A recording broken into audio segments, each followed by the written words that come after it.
தலைமைத்துவத்துக்கு கீழ்ப்படியாத குடும்பத்தை கவனித்து பாருங்கள். அவர்கள் பிள்ளைகள் அவர்களுக்கு எதிர்த்து பேசுவார்கள். It is a top secret, one of the top secrets.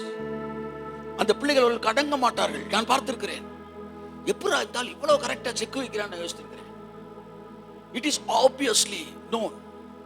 Sir, இப்ப இருதயத்தில் அநேகருக்கு சம்மட்டி எடுத்து அடிச்ச மாதிரி இருக்கும் பாருங்க. This is true. They used to stand against their parents when they don't obey to their parents. எப்படி பாருங்களேன், இதை தாண்டா ரிலேஷனல் ஹையரார்க்கின்றோம் நாங்க. It is for care, it is for love, it is for feeding,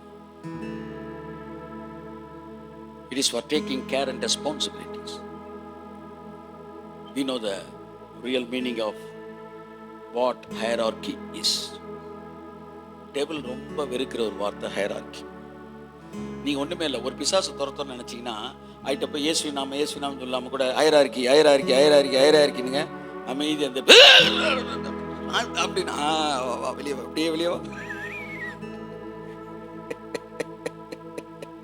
Devil doesn't like the word Jesus Christ, then he doesn't like the word hierarchy. எனக்கெல்லாம் ரொம்ப பிடிக்குது. ஏன்னா நான் தலைவனாக இருப்பதை விட தளபதியாக இருப்பதை அதிகம் விரும்புகிறவன். ஏன்னா நான் எதை யோசிக்க வேண்டியதில்லை, போய் வெற்றாட வெட்டிட்டு வந்துடுவேன். அவ்வளோ நான் தளபதியாக இருந்திருக்கிறேன், நான் தலைவனாகவும் இருந்திருக்கிறேன். எதை நீங்கள் அதிகம் ரசித்திருக்கிறீர்கள் என்றால் நான் தளபதியாக இருப்பதை தான் ரசித்திருக்கிறேன்.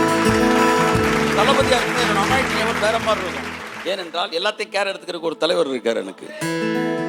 நீங்க ரெஸ்ட்லரு இன்னைக்கு எல்லாம் நீ திட்டமிடாமலே அது உன் லைஃப்ல தானாவே நடந்துகிட்டே இருக்கும்.